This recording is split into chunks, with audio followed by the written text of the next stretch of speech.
Hey everyone, in this video, I'm going to show you how to fix Call of Duty Warzone when it is not launching using the latest technical steps. Let's get into it. First, execute the latest administrative protocol. Navigate to the of Call of Duty Warzone. Right-click on the main executable file. Technicality locate and select Run as administrator. It technicality ensures your studio environment can access all necessary latest system resources without being blocked by Windows security layers. Next, initialize the Technical Studio driver refresh.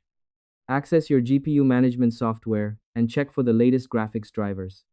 Perform a clean high-end update to ensure your latest GPU architecture is synchronized with the game's engine requirements. This step technicality aligns your professional hardware with the latest software patches, ensuring a high-end handshake between the GPU and the Warzone interface. Next, configure professional software interruption logistics. Open the Task Manager and technicality disable any high-end overlay software or aggressive antivirus programs.